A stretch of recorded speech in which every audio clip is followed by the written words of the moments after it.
react automatic and we burst and squeeze and make 9/11 each emergency. Urgency, amber to red like the turning leaves. Oh, please let the hurt cease. Don't let apathy police the populace. We will march across those stereotypes that were marked for us. The answer's obvious. We twist the consonants and change the swords to words and lift continents.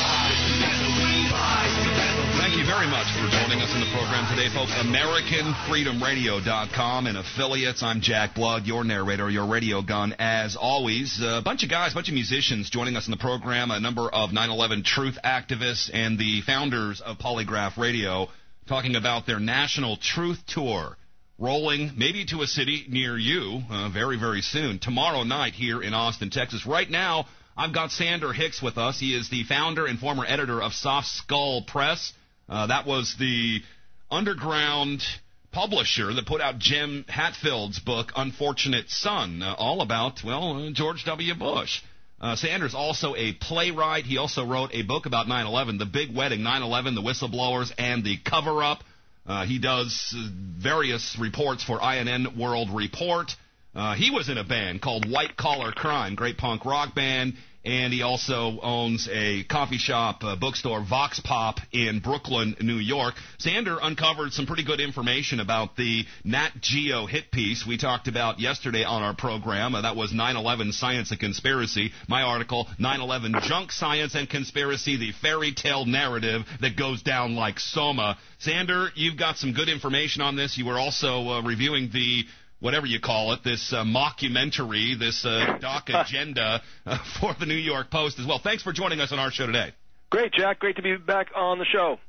Let's first of all, let's just kind of start with some of what you uncovered, which, you know, was right there, hidden in plain view, and that is the correlation between the Energetic Materials Research and Testing Center, EMRTC. They were the ones doing the can I even call them scientific experiments? No, I wouldn't call them scientific experiments, but I would call them pseudoscience and kind of joke science, or junk science.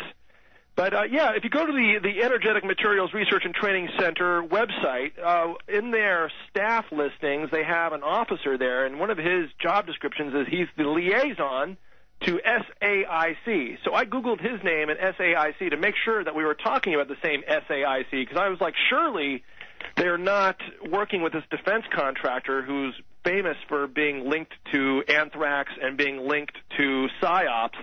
I'm like, surely the New York Post and the Rupert Murdoch-controlled National Geographic Channel are not going to be doing junk science with this company that's just 1 or 2 degrees away from a defense contractor. Surely that would be just too easy for us in the truth movement to say, oh, this is clearly set up and clearly unfair.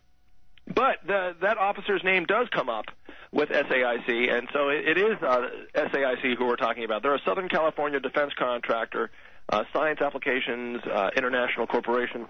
And this is the company where Jerry Hauer, who later became the bioterror expert under Giuliani, and we can talk more about Jerry Hauer in a minute, but this is where he worked alongside of Stephen Hatfield. Hatfield was the prime suspect for many, many years in the FBI's half-hearted investigation of anthrax. And Hatfield's got crazy ties to some Nazi groups in South Africa. He worked with the Selous Scouts. He was clearly a fascist who was interested in genocide of black people using anthrax. And in fact, the Selous Scouts did use anthrax to kill Rhodesians and native black people in South Africa. So it's completely insane. We're living in an insane world. Eventually, as we know, exonerated for the crimes of anthrax. Well, sort of. Not in my mind, but perhaps you could say that if you wanted to be careful. But, yeah, it's true that Hatfield was not eventually blamed. I think he's got too many connections to people that are rich and powerful, like Jerry Hauer and Rudolph Giuliani. And, so EMRTC, who was doing some of these desert experiments in this so-called documentary, which attacked 9/11 science, has ties to Homeland Security and FEMA. At least it looks that way.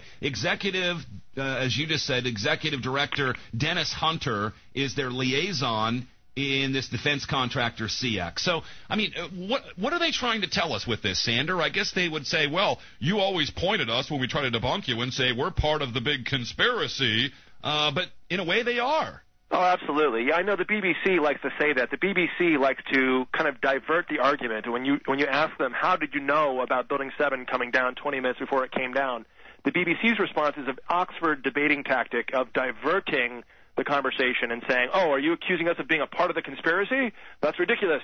And, you know, and in this case, if EMRTC was to say, are you accusing us of being a part of the conspiracy, the answer would be absolutely yes. In this case, it's not really a distraction from the argument because this is exactly what we're trying to say. Are they that sloppy, or do they want us to come to this conclusion so that they can roll that back over us, that we think everybody's part of this conspiracy, which then leads to their other subclusion that, there were so many people involved in the conspiracy, how could they all be quiet? As we know, a lot of them haven't been quiet. They're just not covered in the mainstream media. Right. Yeah, I think in some ways there is a level of brute force here. The military-industrial complex has the funding and has the control over the media, and that they aren't afraid of some of their links being overt. In this case, that's the only explanation we really have here. There's just an overt link between SAIC. I guess not a lot of people know about the SAIC link to Hatfill and Jerry Hauer, and not enough people have maybe dug deep or just dug a little bit on the Anthrax investigation. But I just have to remind your listeners that we have an Achilles heel. We have a very vulnerable point in the 9/11 official story, and that's the Anthrax official story. Yeah, I've interviewed Francis Doyle on my program. Some very interesting things to say about that, the origins of this militarized anthrax. Of course, we had heard that the Bush administration was on Cipro, which is supposed to have been the antidote for it before it actually even came out. And then there were really there were a few suspects, but no convictions. The last guy committed suicide. Dead men tell no tales. They were all working in government laboratories. This did not come from a cave in Afghanistan from Osama bin Laden. That we know for sure. Right. And the official story is that Bruce Ivins, who is this devout Christian, was responsible for all of those anthrax deaths. And the evidence trail is extremely shoddy. And I like to point out to people that if Ivins was guilty, why did the FBI have to go to his son and say, we will give you millions of dollars in cash and a sports car of your choice? It's kind of like the Price is Right. We'll give you a sports car of your choice if you help us pin this on your father. And he said, F you, guys. Yeah. There's no way I'm going to help go along with that. Keeping in mind, of course, the redundancy built into these laboratories. You just can't sneak the stuff out in your sock or something. Absolutely, yeah. All these scientists, like Merrill Nass, are saying that you needed a team of people. It's not one guy. You needed a lot of equipment that Bruce Ivins did not have access to. So this, again, and remember the timing of this. Bruce Ivins was pinned after he was dead, right before Bush and Cheney exited from office. They were rapidly heading for the exits. They had a very vulnerable, open case here that had to be wrapped up. It was wrapped up extremely quickly and extremely sloppily. Time was not on their side, and in this case, the truth is definitely on our side because we can see what happened here. It's pretty clear.